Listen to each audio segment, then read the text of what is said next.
श्रीमद् रामायणम्।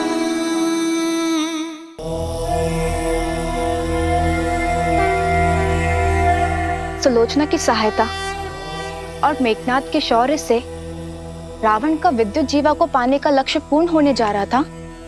संतोष संसार की सबसे बड़ी संपदा है और जिसके पास संतोष नहीं उसके पास चाहे कुछ भी क्यों ना, उसका कोई भी लक्ष्य पूर्ण नहीं होता।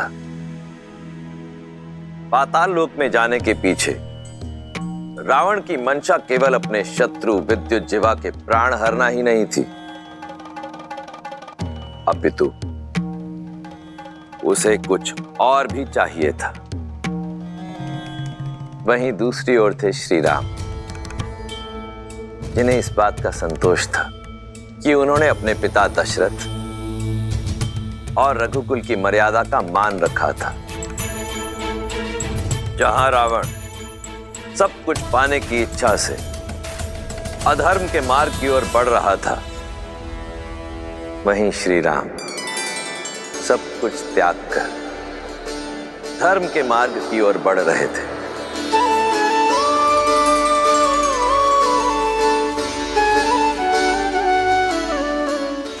केवट ये है हमरे दशरथ नंदन श्री राम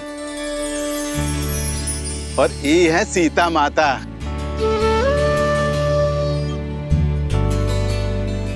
और वो है लक्ष्मण भैया।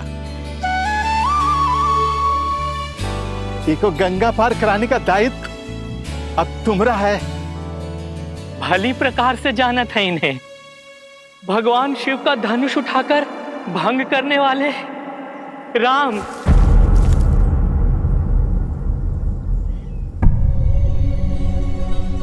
ये क्या अनर्थ कर रहे हैं आप केवट भैया? अपने जीवन में अर्थ भर रहे हैं प्रभु। आपने अपने पिता के वचन का मान रखने के लिए वनवास ले लिया।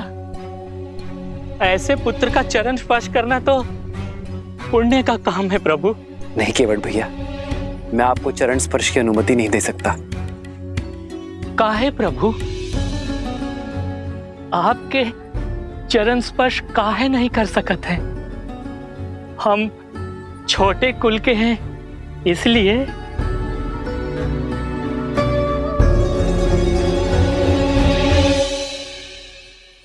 नहीं केवट भैया, क्योंकि आप आयु में मुझसे बड़े हैं इसलिए। मनुष्य से कुल बनता है, कुल से मनुष्य नहीं।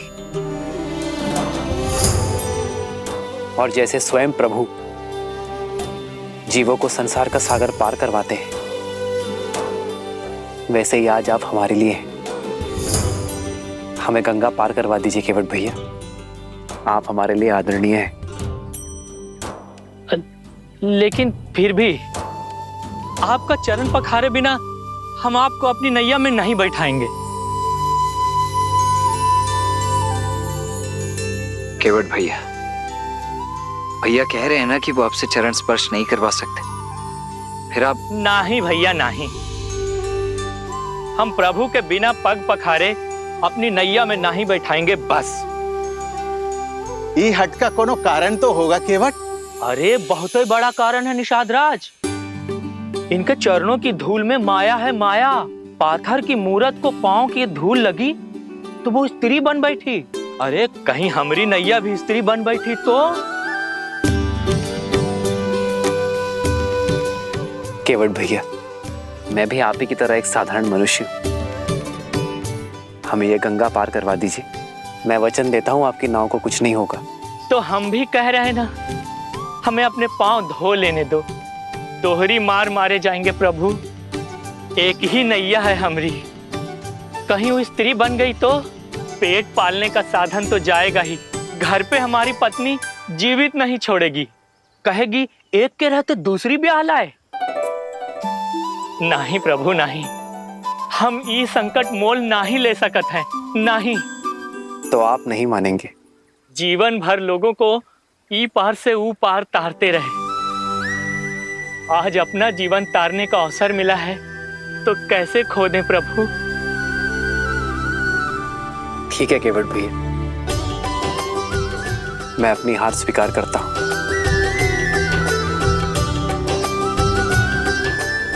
आइए प्रभु, आइए।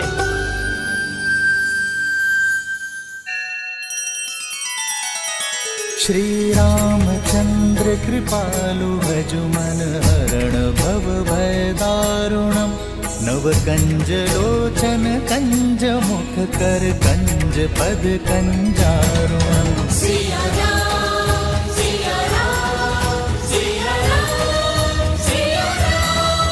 आदर्श और मर्यादा की है ये कथा महापावनम, काट मद श्री से मिला दे श्रीमद् रामायणम, श्रीमद् रामायणम।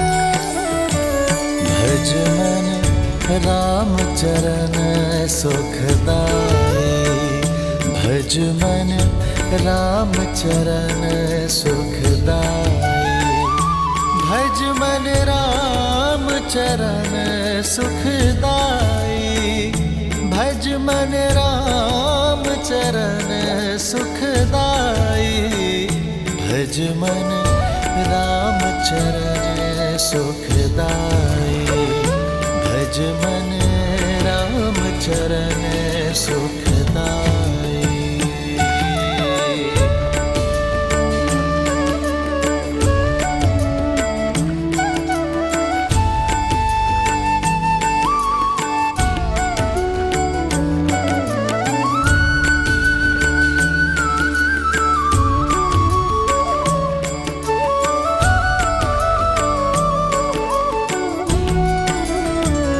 भजु मन राम चरण सुखदाई, भजु मन राम चरण सुखदाई।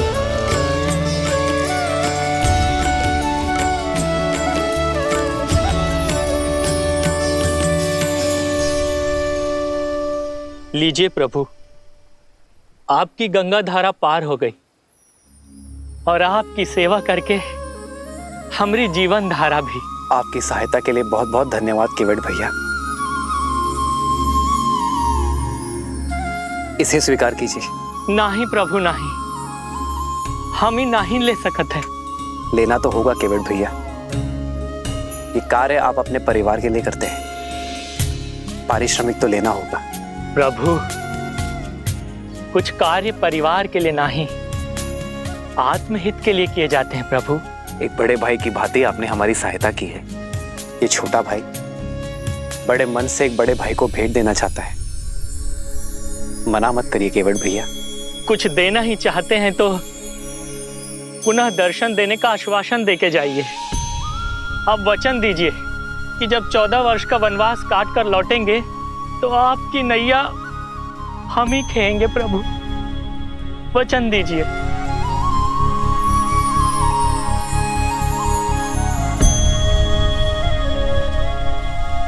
महादेव ने चाहा तो यही होगा।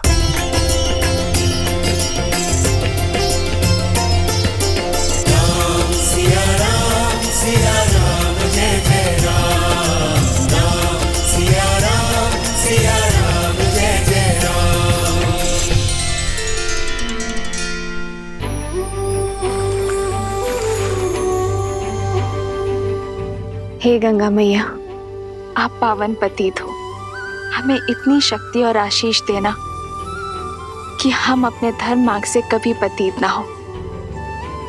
हमारा मार्ग और हमारा लक्ष्य सदा पावन रहे।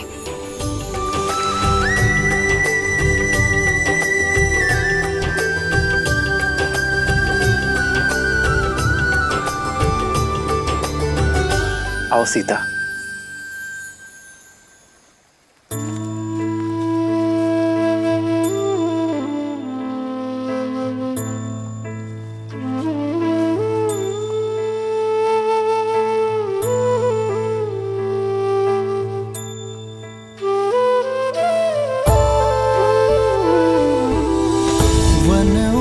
वन का भ्रमण कराते, गंगा का जल पान कराते।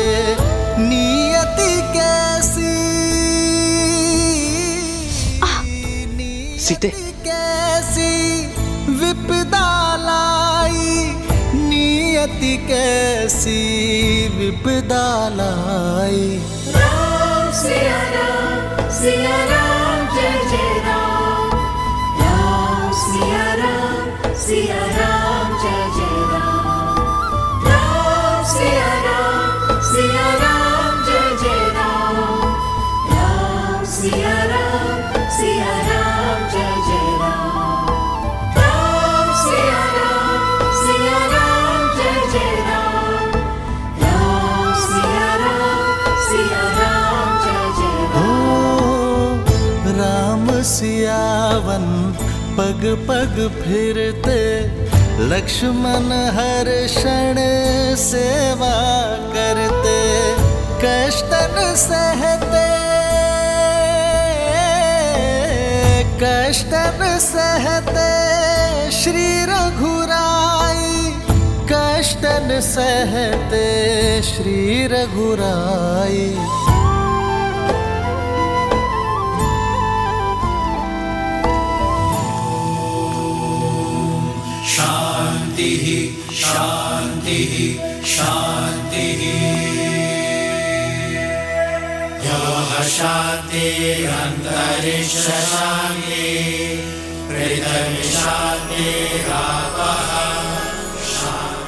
प्रणाम। आप लोग कौन हैं? महाराज दशरथ का पुत्र राम। कुमार राम? नहीं, सन्यासी राम। ऋषि भारद्वाज की दर्शन अभिलाषा से आया हूं। स्वाहा। कीजिए गुरुदेव, कुमार राम आए हैं।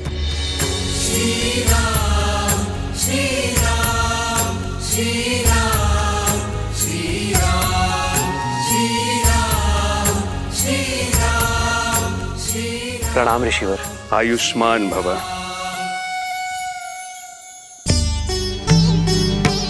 आपकी ही प्रतीक्षा थी दशरथ नंदन। आइए, आपका स्वागत है। नीति बड़ी क्रूर है। विश्वास नहीं होता कि मेरे परम मित्र, धर्म के अनुयायी महाराज दशरथ के हाथों इतना बड़ा अन्याय हो गया। पिताश्री ने कोई अन्याय नहीं किया ऋषिवर। मेरी ही इच्छा थी कि रघुकुल की मर्यादा के साथ न्याय हो। मेरी ही अभिलाषा थी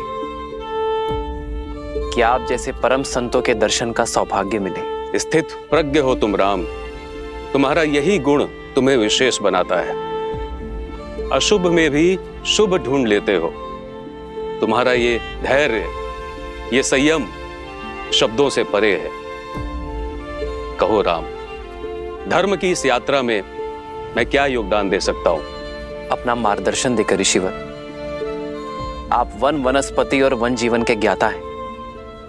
हमें एक ऐसा स्थान बताइए जहां हम 14 वर्षों का वनवास काट सके। कहीं और क्यों जाना राम? चाहो तो 14 वर्ष का वनवास यहां बिता सकते हो। इस कृपा के लिए आभार, किंतु आपकी सेवा करने का सुअवसर मेरे भाग्य में नहीं है। ऐसा क्यों राम? प्रयाग की ये पावन धरा तो सोए भाग्य को भी खोल देती है। निसंदेह ये स्थान अलौकिक है, पावन है, किंतु अयोध्या के निकट है। यदि अयोध्या वासियों को हमारे यहां रहने की भनक लग जाए तो वो हमसे मिले बिना नहीं रह पाएंगे ऋषिवर, और इससे आपके आश्रम की शांति भी भंग होगी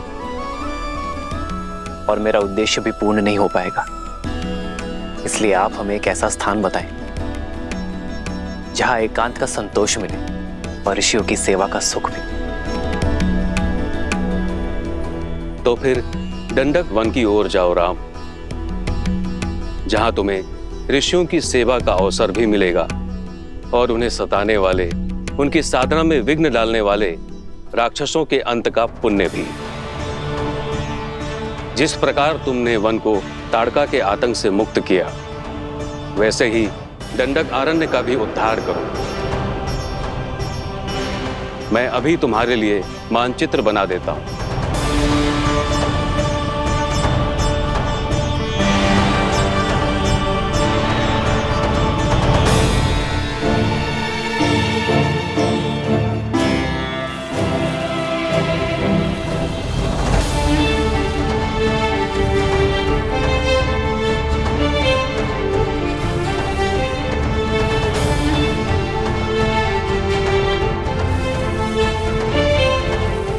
ये है प्रयाग, जहां पर हम अभी हैं।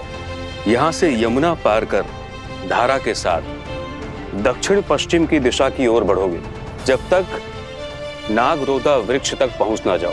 वृक्ष की परिक्रमा करने के बाद तुम बाईं ओर जाना। फिर 2 पहर चलने के बाद तुम्हें ये नीला सरोवर दिखाई देगा। यहीं से फिर दक्षिण पश्चिम दिशा में कुछ कोस चलने के बाद तुम पहुंच जाओगे चित्रकूट, दंडक अरण्य का प्रवेश द्वार, जो यहां से 30 कोस दूर है। वहां तुम्हें केवल वानर और वन्य जीव मिलेंगे, कोई मनुष्य नहीं मिलेगा वहां। राम, तुम्हें अपने वनवास का आरंभ वहीं से करना चाहिए, क्योंकि वहां एक और महान उद्देश्य तुम्हारी प्रतीक्षा कर रहा है। राम,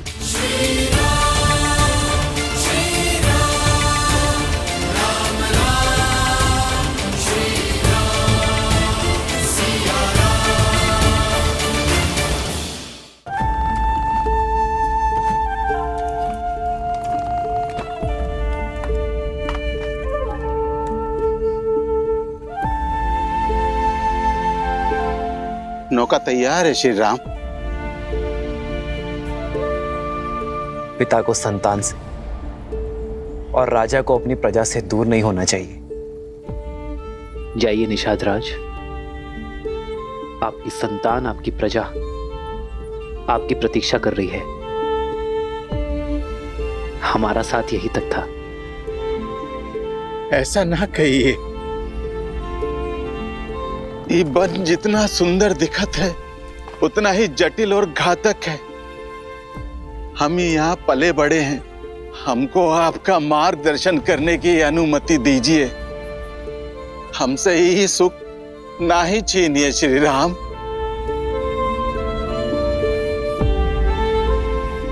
आशा का टूटना कई बार आवश्यक होता है निषाद राज। जब आशा का बीज फूटता है, टूटता है, तो समय की माटी से भविष्य का वटवृक्ष खड़ा होता है। और फिर आपके लौटने में मेरा एक कार्य है जिसका आपको निमित्त बनना है। मेरा अनुज भरत शीघ्र ही अयोध्या का राजा बनेगा, और जब तक वो अपना साम्राज्य स्थिर ना कर दे अयोध्या की सीमाओं को, मेरे मित्र निषाद राज की निगरानी की आवश्यकता होगी। काहे इतना कठिन मार्ग चुन रहे हैं श्री राम? धर्म का मार्ग है निषाद राज, इतना सरल कैसे हो सकता है? जिस प्रकार भट्टी में लोहा तपकर और दृढ़ बनता है और सोना कुंदन, वैसे ही कठिनाइयां एक पुरुष को पुरुषोत्तम बनाती हैं। जाइए, अपना धर्म निभाइए, अपनी प्रजा की सेवा कीजिए, और हाँ, हमारे मार्ग के बारे में किसी से कुछ मत कहिएगा। किसी को हमारे पीछे मत आने दीजिएगा। जैसी आज्ञा श्री राम। ये गुहा ना कोनो को आपके समीप आने देगा और ना आपकी अयोध्या के अपने प्राण देकर भी अपना वचन निभाएगा।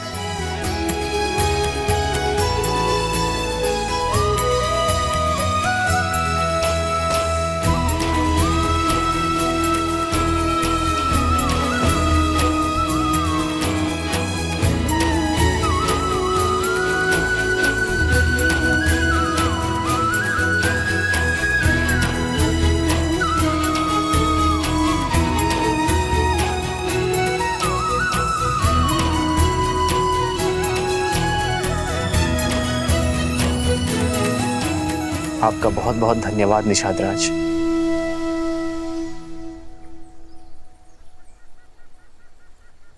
आओ सीता।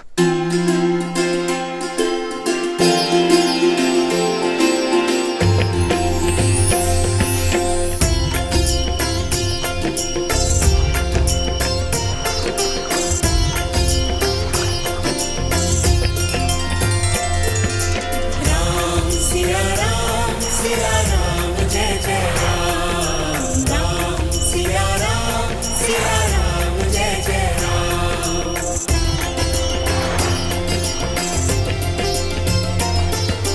राम सिया राम जय जय राम, राम सिया राम जय जय राम। महादेव, ऋषि भारद्वाज किस उद्देश्य की बात कर रहे थे? ऐसा क्या होने वाला है चित्रकूट में श्री राम के साथ? देवी, श्री राम की चित्रकूट यात्रा का उद्देश्य मैं उचित समय आने पर आपको अवश्य बता दूंगा, परंतु अभी आप धैर्यपूर्वक ये सुनिए कि पाताल लोक जाने के पीछे रावण का मुख्य उद्देश्य क्या था।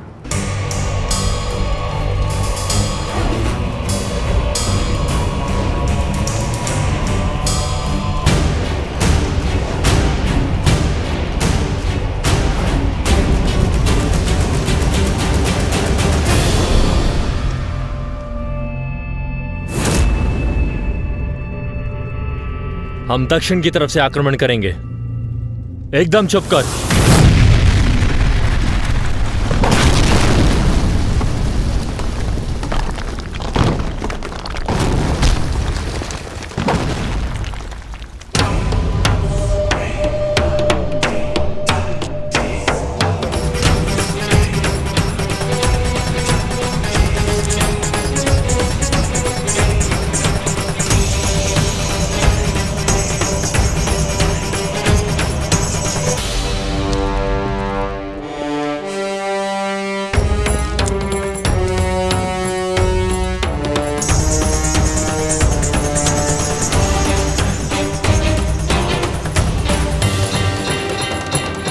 लंका का स्वर्ण सपना देखने का समय समाप्त हुआ।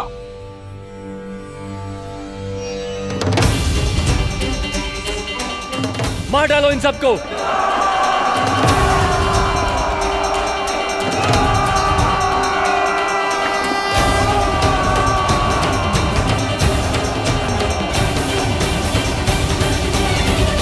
श्रीमद् रामायणम्।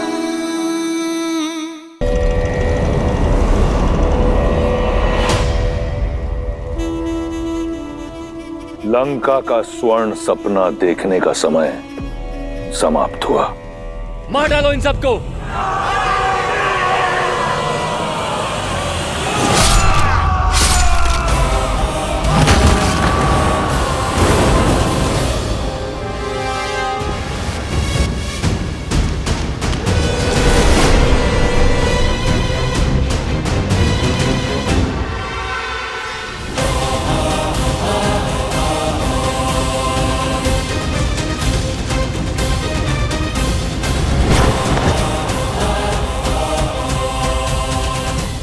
संसार भूल जाता है कि दशानन का एक और शीश है।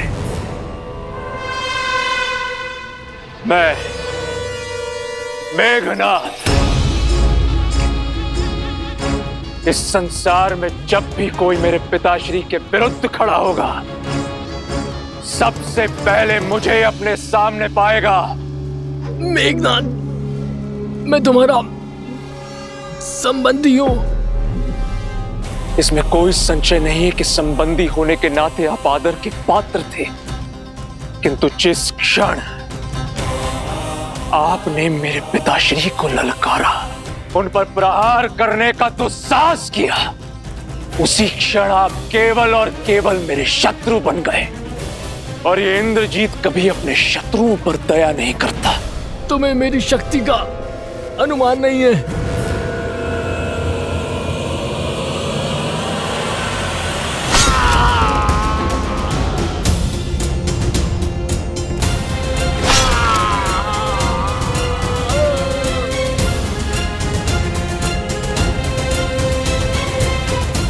शक्ति का अनुमान भी है और तुम्हें किस तरह अपने पिताश्री के चरणों में लाना है उसका ज्ञान भी है।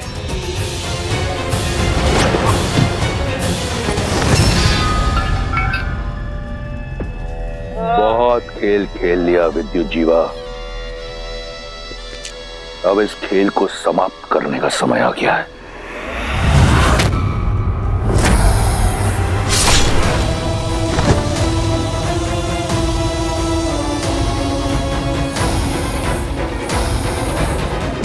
हम जो चाहते थे वो हमने पा लिया पिताश्री। आपके शत्रु का शीश आपके चरणों में है। अब लंका चलें। लंका लौटने की इतनी शीघ्रता क्यों मेघनाथ? अपने विजय का उत्सव तो मना ले। जिस लंका की आन के लिए यह प्रयास किया उसके लिए नागलोक से कुछ उपहार तो एकत्रित कर लें। सैनिकों, नागलोक पर छा जाओ, कोना कोना छानो, नागमणि, आभूषण, जो भी मूल्यवान वस्तु मिले छीन लो, लूट लो।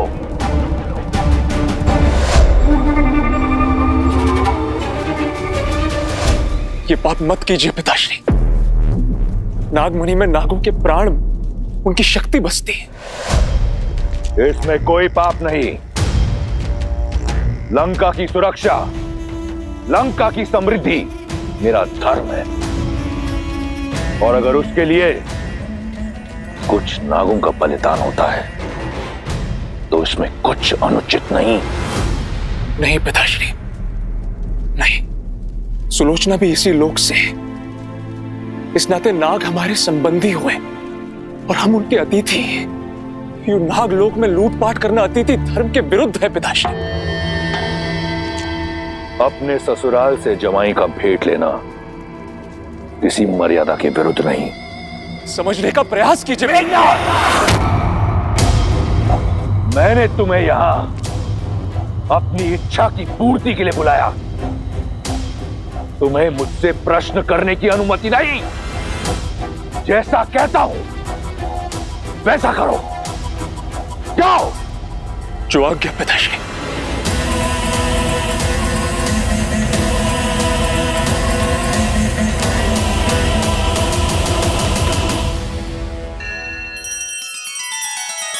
श्री रामचंद्र कृपालु भजु मन हरण भव भय दारुणम नव कंज लोचन कंज मुख कर कंज पद कंजारुणम। सिया राम, सिया राम, सिया राम, सिया राम। आदर्श और मर्यादा की है ये कथा महापावनम। काट मद श्री से मिला दे श्रीमद् रामायणम, श्रीमद् रामायणम। सिया राम, सिया राम, सिया राम, सिया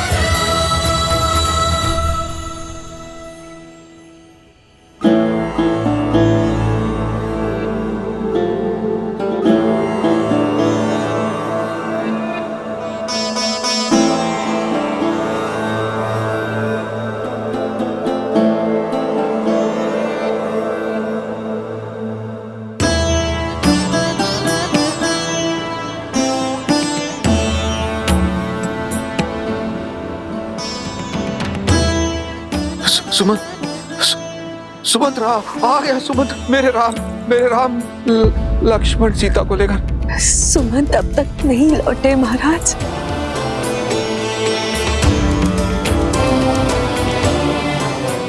अर्थात अभी तक नहीं लौटे तो वो राम और सीता को लेकर ही आएंगे वापस। हाँ महाराज। मेरे राम पिताजी।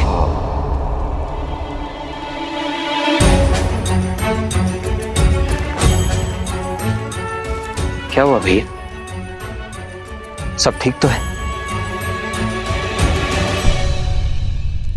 कुछ नहीं लक्ष्मण।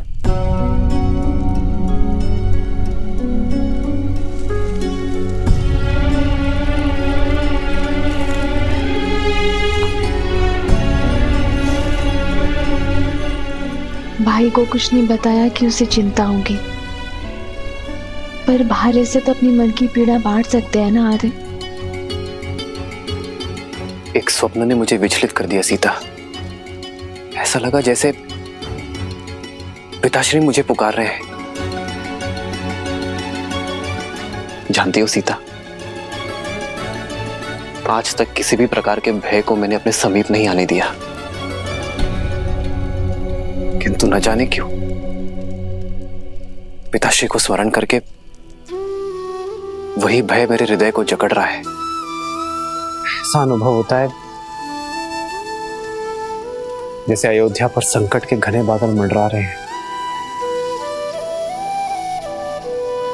आप एक सत्य को निभाने आए हैं आर्य। स्वप्न से विचलित हो गए तो अपना उद्देश्य कैसे पूरा करेंगे? अयोध्या में सब शुभ होगा। आप विश्राम कीजिए, क्योंकि यदि पुत्र विचलित होता है तो माता पिता अवश्य दुखी हो जाते हैं आर्य।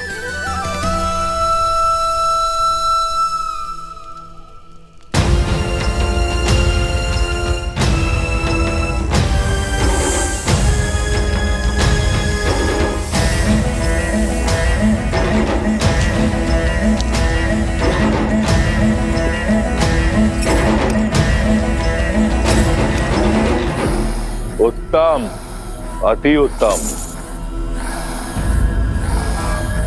इसे लंका ले जाने की तैयारी करो। जो आज्ञा पिताश्री। तुम्हारे पिता की आज्ञा ही तुम्हारे नाश का कारण होगी।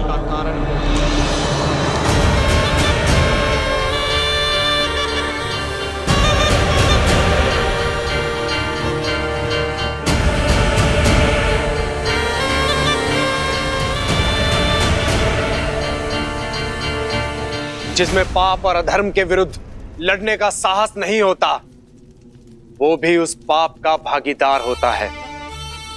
मन तो करता है कि अपना सारा विष इसी क्षण तुम्हारे शरीर में भर दूं, किंतु सुलोचना मेरी दत्तक पुत्री है, मैं उसे अपने हाथों से विधवा नहीं कर सकता।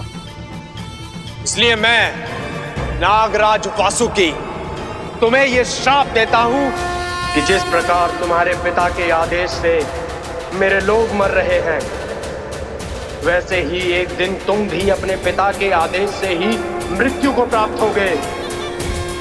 तुम्हारा ही पिता तुम्हारी मृत्यु का कारण बनेगा। वासुकी,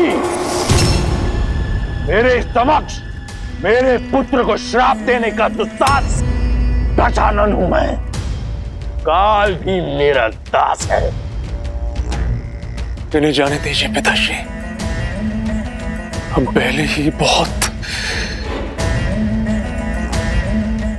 पाप कर चुके हैं।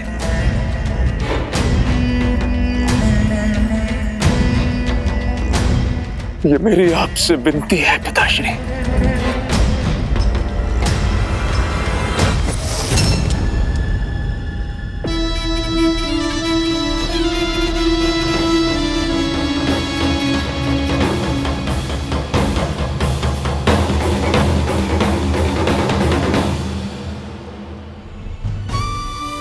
चल किया है हमारे राम ने हमारे साथ में।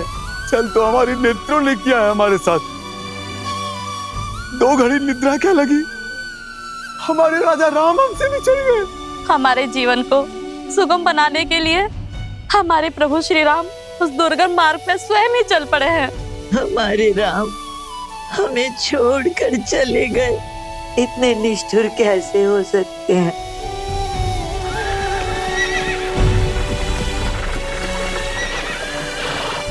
ये तो अमात्य सुमंत आते हुए प्रतीत हो रहे हैं।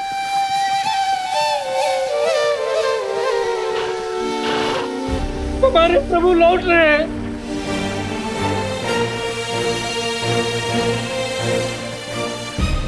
रथ तो रिक्त,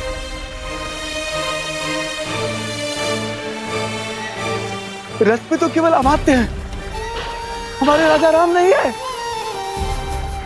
नहीं आए हमारे राजा राम, नहीं आए हमारे राजा।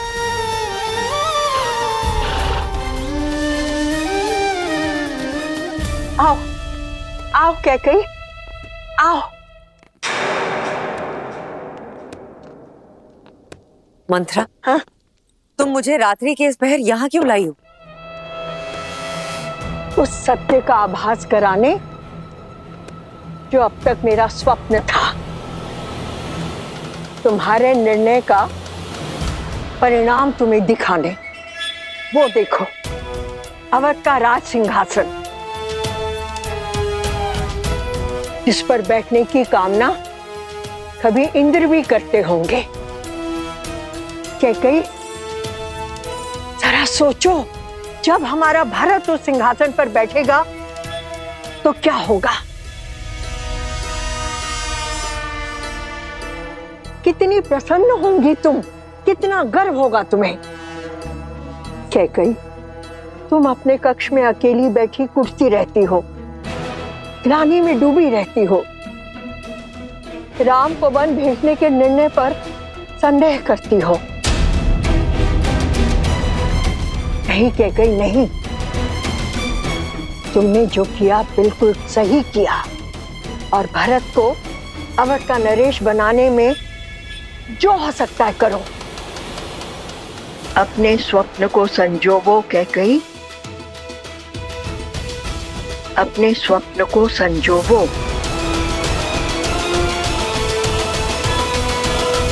अमात्य सुमंत्र आ गए। क्या कुमार राम भी साथ आए हैं?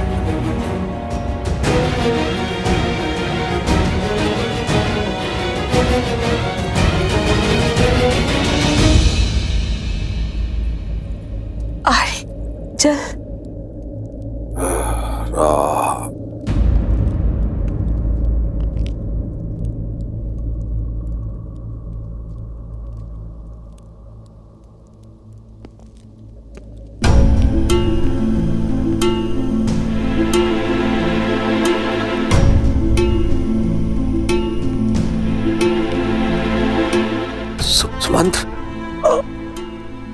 सुमंत्र आगे आगे आगे, तुम मेरे राम को लेकर आए हो ना? हाँ, लक्ष्मण सीता कहाँ है वो? हाँ, आए हैं ना वो साथ में? हाँ।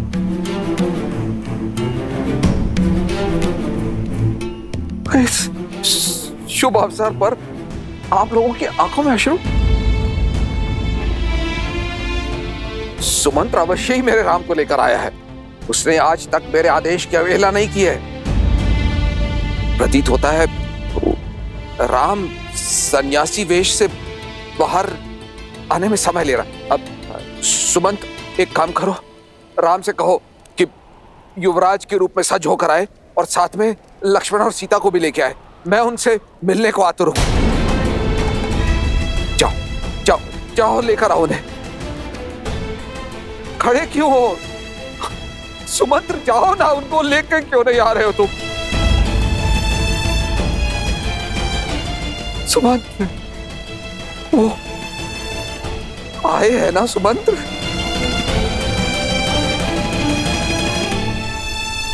मेरे बच्चे आए हैं ना? सुमंत्र, चुप क्यों हो?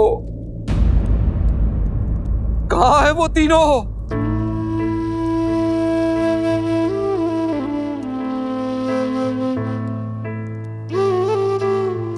क्षमा महाराज, पहली बार आपका सुमंत असफल लौटा।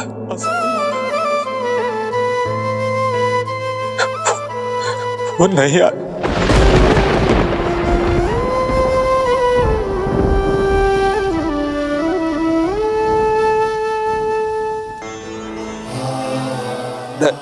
नहीं आए?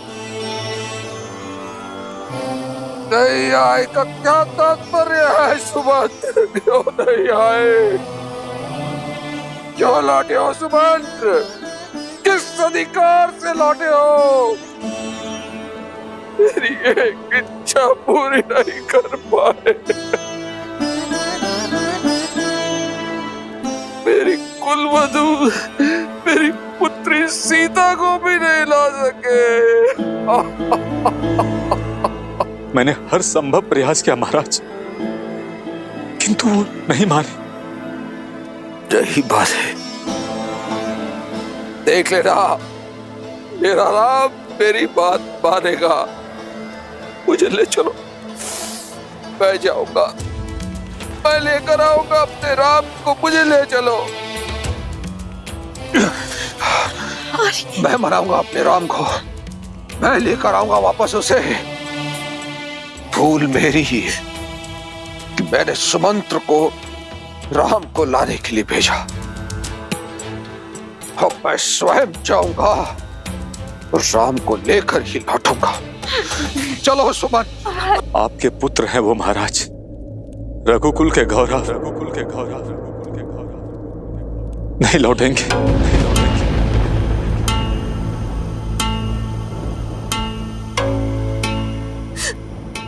नहीं लौटेंगे।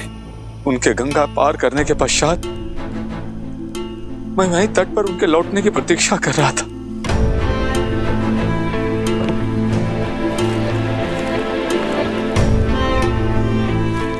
सुमन, आप लौटे नहीं? किस मुख से लौटता निषाद राज? अपने महाराज को निराश किया है मैंने, उनके राम को उन्हें नहीं सौंप पाया। उनकी अंतिम आशा था मैं। लौटना तो मैं भी नहीं चाहता था, किंतु श्री राम ने समझाया कि हमें अपना कर्म पथ, अपनी यात्रा स्वयं पूरी करनी होती है। आप लौटिए और महाराज दशरथ से वही कहिए जो श्री राम ने मुझसे कहा। हाँ, क्या कहा मेरे राम ने? बोलो ना, क्या कहा राम ने? उन्होंने कहा कि कई बार आशा टूटनी आवश्यक होती है निषाद राज। एक बड़ी आशा के लिए और बीज का फूटना होता है।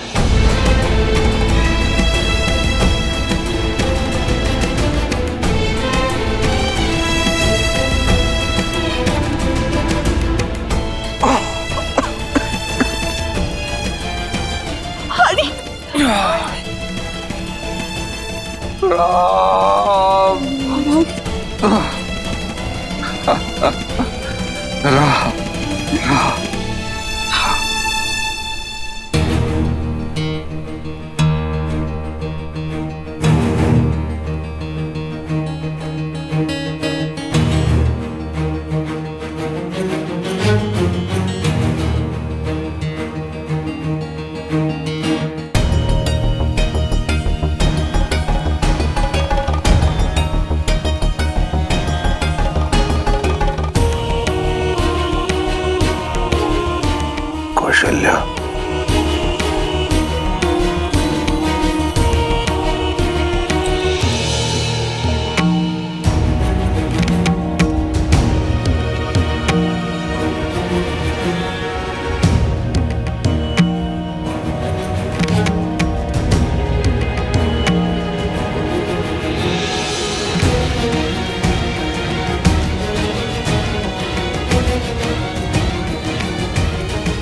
कौशल्या, मेरा अंतिम समय आ गया है, समय आ गया है।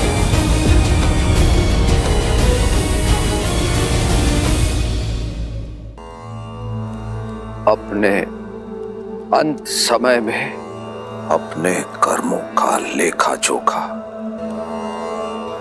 दिखाई देने लगता है। जिस श्राप का भय आज तक मुझे खाए जा रहा था, आज उस श्राप की गंभीरता को अनुभव कर रहा।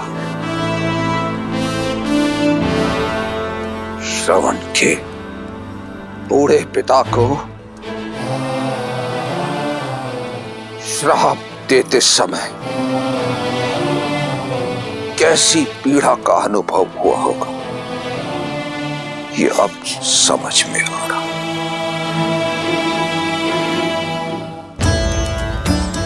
दृष्टिहीन माता पिता से उनके पुत्र को छीना है मैंने। और आज न मेरे पास दृष्टि है और ना ही मेरे पुत्र।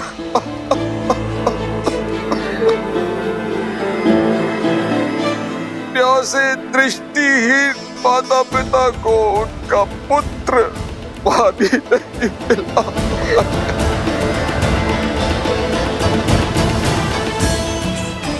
मेरे चार पुत्र हैं, किंतु कोई भी मेरे समीप नहीं है जो मुझे